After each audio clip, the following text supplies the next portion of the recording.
అదే మరి ఎరువులు తగ్గాలి. మన రైతుల్లో కూడా మనం కూడా గుర్తుపెట్టుకోవాలి. ఈరోజు సర్టిఫికేషన్ వచ్చింది అంటే మీరు పండించే పంట ఆటోమేటిక్గా ఏమేమి ఉన్నాయో అవన్నీ వస్తున్నాయి. రెండోది, ఎక్కడికక్కడ ట్రేసబిలిటీ వస్తూ ఉంది. ఏ రైతు ఏ పొలంలో పండించాడు, దానికి ఏమేమి వేశాడు, అవన్నీ వేసుకొని ఇప్పుడు ఫోన్లో మీరు చూసుకున్నట్టు వాళ్ళు ఫోన్లో కొట్టి క్యూఆర్ కోడ్ చూసుకుంటే పలాని ఊర్లో పలాని పల్లెలో పలాని పొలంలో పలాని రైతు పండించాడని అది కూడా ప్రాసెస్ చూసి ఫెర్టిలైజర్ వేయలేదు, పెస్టిసైడ్ వాడలేదు, ఇది తింటే నా ఆరోగ్యం బాగుంటుందని అదే తినే పరిస్థితికి వచ్చారు. ఈ విషయం మీరు గుర్తుపెట్టుకోవాలి. ఇలాంటివి వచ్చినప్పుడు ప్రకృతి సేద్యానికి ముందుకు పోవాలి. మన రాష్ట్రంలో ప్రకృతి సేద్యం మనం బాగా చేస్తున్నాం. 12 లక్షల ఎకరాలు లాస్ట్ ఇయర్కి వచ్చాం. ఈసారి ఇంకొక 6 లక్షల ఎకరాలకు వెళ్తున్నాం. 18 లక్షల ఎకరాల్లో ప్రకృతి సేద్యం చేసే ఏకైక రాష్ట్రం భారతదేశంలో మన ఆంధ్రప్రదేశ్ రాష్ట్రం అని చెప్పి నేను మీకు తెలియజేస్తున్నా.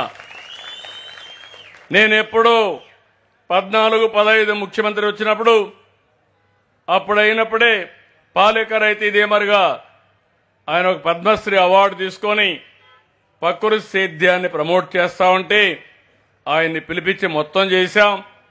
ఆ తర్వాత విజయ్ కుమార్ పెండే కంటే మీకు అందరికీ తెలుసు, వెంకట సుబ్బయ్య మంత్రిగా ఉండేవాడు కేంద్రంలో. ఆయన కొడుకు ఐఏఎస్ అయితే ఆయన రిటైర్ అయితే బలవంతంగా నేను ఒప్పించి పెట్టా. బలవంతంగా ఒప్పించిన ఇప్పుడు ఆనందంగా చాలా హ్యాపీగా పనిచేస్తున్నాడు. మంచి ఫలితాలు సాధించే పరిస్థితికి వచ్చారు. మీరు ఒక్క విషయం గుర్తుపెట్టుకోవాలి. ఈరోజు పంజాబ్, ఒకప్పుడు పంజాబ్ ఆంధ్రప్రదేశ్ 2 రాష్ట్రాలు దేశానికి అన్నం పెట్టాయి, అన్నదాతలుగా ముందుకు వచ్చారు. ఈరోజు మీరు చూస్తే పంజాబ్లో ఒక ట్రైన్ 2 ట్రైన్లు ఎవ్రీడే ఢిల్లీకి వస్తాయి, స్పెషల్ ట్రైన్స్. ఆ 2 కూడా క్యాన్సర్ పేషెంట్లు తీసుకొచ్చి ట్రీట్మెంట్కి వచ్చే పరిస్థితికి వచ్చారు. ఒకప్పుడు నేను చిన్నప్పుడు చూశాను, మా తల్లిదండ్రులందరూ కూడా ఇంటికి ఏం కావాలో అన్ని మనమే పండించుకున్నాడు. అవునా కాదా అని మిమ్మల్ని అడుగుతున్నా. కూరగాయలతో సహా ధాన్యంతో సహా ఇంటికి ఏం కావాలో అన్ని పండించుకున్నాం. చాలా జాగ్రత్తగా చేశాం. ఇప్పుడు మనలో కూడా మార్పు వచ్చింది. అందుకే ఈ సమస్యలు వస్తున్నాయి. మళ్లీ ఈరోజు మార్పులు మారుతున్నాయి. ఈరోజు ఇంకొక పక్క మనందరికీ ఇవన్నీ ఉన్నాయి. మీరందరూ ఒకటే గుర్తుపెట్టుకోవాలి. పోయిన 5 సంవత్సరాలు 19, 24 భూసార పరీక్షలు కూడా నిలిపేశారు.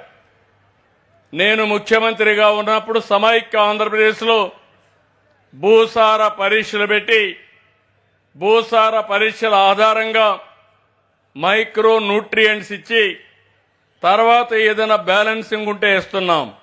ఈరోజు ఒక్క మాట అడుగుతున్నాం మిమ్మల్ని అందరినీ. మీకు ఏదైనా చిన్న ఆరోగ్య సమస్య వచ్చింది, కొంతమంది డాక్టర్లు ఏం చేస్తారంటే తొందరగా పనిచేయాలని స్టీరాయిడ్స్ కూడా ఇస్తారు. మైల్డ్ వెరైటీ ఇవ్వాల్సిన అవసరం అంటే ఇచ్చినా పర్లేదు, కానీ ఎక్కువ ఇస్తే బాడీకి సైడ్ ఎఫెక్ట్స్ వస్తాయి. భూమికి కూడా అంతే. ఈరోజు మీకు యూరియా తక్కువ ఖర్చుకు వస్తుందని యూరియా ఎక్కువ వేస్తున్నారు.